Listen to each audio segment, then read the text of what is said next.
शैतानुर्रजीम बिस्मिल्लाहिर्रहमानिर्रहीम। एक बार दूसरी पढ़ लीजिएगा। अल्लाहु अकबर।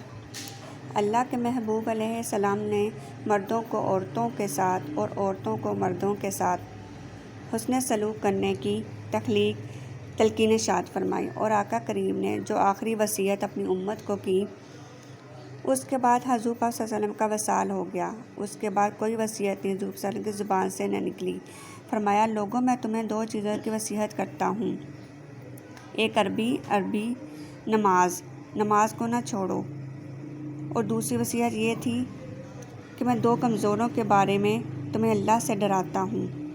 एक ग़ुलाम और दूसरी तुम्हारी बीवियाँ।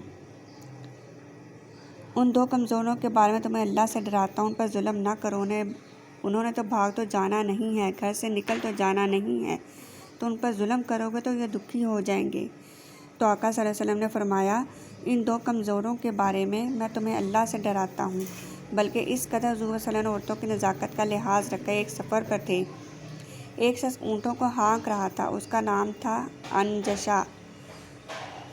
तो वो जल्दी जल्दी ऊँटों को ना हाँकने की कोशिश कर रहा था ताकि ना जल्दी पहुँच जाऊँ। तो आका सल्लल्लाहु अलैहि वसल्लम ने फरमाया, अनजशा आहिस्ता आहिस्ता, फरमाया जो ऊँटों के ऊपर जो औरतें बैठी हैं उनकी तरफ इशारा करके कहा, ये नाजुक आपगीने हैं, कहीं टूट ना जाएं।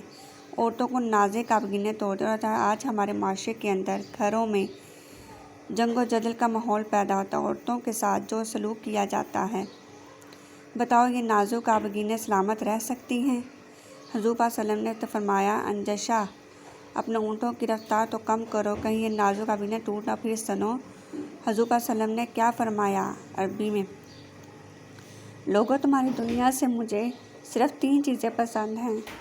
रंगो नूर से सजी हुई यह कायनात तुम्हें मुबारक हो, ये बज़्म को वक़्ब का नूर, यह अफलाक, ये ज़मीन, ये लहलहाते हुए सब्ज़े, ये कायनात का हुस्न, ये कोसों क़ज़ा की रंगीनियाँ, ये बहारों के रंग, ये बरतों के कतारें, ये मरगन ग़ज़ाएँ, ये अनवार अक़साम के फल, ज़िंदगी का सारा हुस्न, ये मौसमों का नूर और रोशनी, सब कुछ तुम्हें मुबारक हो। फरमाया, तुझे तो सिर्फ़ तुम्हारी दुनिया से सिर्फ़ 3 चीज़ें पसंद हैं। ये नहीं कहा कि मेरी दुनिया से, क्या तुम्हारी दुनिया से, बल्कि एक हदीस के लफ्ज़ हज़ूर सल्लल्लाहु अलैहि वसल्लम ने यूँ फरमाया कि मेरी मिसाल ऐसे है जैसे तुम्हारी दुनिया के साथ जिस तरह कोई मुसाफिर गुजर रहा हो और उसमें कोई दरख्त हो, चंद लम्हों के लिए उसकी छाँव में बैठ जाए, तो कमा चंद लम्हों के लिए रोका हो और रुक करे कि एक लम्हा इंसान को ज़िंदगी गुजारने का रास्ता बताते हैं। चंद लम्हों के लिए वो ठहरे हैं जिस पेड़ के नीचे, सुना है आज तक उस पेड़ का साया महकता है, आज तक वहाँ रोशनियाँ फैली हुई हैं। तो कहा, अरबी मुझे तुम्हारी दुनिया से सिर्फ़ 3 चीज़ें पसंद हैं। अरबी, एक खुशबू, दूसरी मनकूहा औरतें और तीसरी मेरी आँखों की ठंडक नमाज में रखी गई है। तो साहबा मेरे और आपके मौला हज़रत सल्लल्लाहु अलैहि वसल्लम ने फरमाया, यही हमें वसीयत की औरतों के साथ हुस्न सलूक करने का, और औरतों का हुक्म दिया कि तुम अपने खावंद के साथ हुस्न सलूक करो। बल्कि फरमाया कि अगर अल्लाह के अलावा किसी को सजदा जायज़ होता तो मैं बीवी को हुक्म देता कि वो अपने खावंद को सजदा करे। औरत को ये भी अज़न नहीं कि वो मर्द की इजाज़त के बगैर घर से बाहर निकले।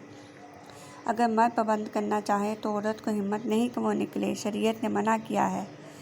हज़ूर पाक सल्लल्लाहु अलैहि वसल्लम, जब कोई औरत मर्द की रज़ा और इज़्ज़त के बगैर घर से बाहर निकलती है तो आसमानों के सारे फरिश्ते इस औरत पर लानतें नाजिल करते हैं। और फिर जब वो गुज़रती है जिन राहों से इंसानों और जिन्नों के अलावा बाकी हर दरख्त, हर पत्थर, हर शय जो रास्ते में आती है, उस औरत पर लानत भेजता है। तो औरत की मर्द की इज़्ज़त के बगैर घर से निकलने से रोका गया और उसको कहा तुम घर ठहरो, तेरी ये वफ़ा का तकाज़ा है। और मर्द को हुक्म दिया कि तुम उसका ख्याल रखना, जो खुद खाओ उसको खिलाओ, जो खुद पहनो उसको पहनाओ। अगर कोई नौबत तकरार लड़ाई की आ जाए तो उसके चेहरे पर नहीं मारना। बाज़ उलमा ने कहा, अगर मारना नागीज़ हो, जिस तरह के सूरत निसा में अल्लाह ताला ने फरमाया, अगर उनसे कोई ऐसा काम सरज़द हो जाए तो फिर उनको मार लो, तो उसकी शर्त लगाई कि मार इल्म वाली ना हो। بلکہ اسے ذہنی تکلیف ہو، مقصود ہو۔ اور بعض نے کہا کہ مسواک کی مقدار کے اندر روئی لے کر اس روئی کا ایک ڈنڈا بنایا جائے اور اس روئی کی اس عورت کو ماری جائے۔ اب بتاؤ، روئی کے ڈنڈے مارنے سے عورت کی کوئی تکلیف ہوگی یا سر پکڑ کر اس کو مارو گے؟ کوئی تکلیف ہوگی تو مقصد عورت کے اوپر مرد نے اپنے غصے کو نکالنا ہے، ورنہ یہ ایسا نازک آبگینہ ہے کہ اگر تم ڈھونڈنے سے مارنے لگو تو ڈھونڈنے سے مارو گے اور زبان سے گالیاں دو گے تو یہ مقدس رشتہ، یہ نازک آبگینہ ٹوٹ جائے گی اور گھر کا ماحول خراب ہو جائے گا۔ وہی میاں بیوی زندگی اچھی زندگی گزارنے انہیں کی اولادیں درست ہوتی ہیں جو ان چیزوں کا لحاظ خیال رکھتے ہیں۔ آمین۔ جزاک اللہ۔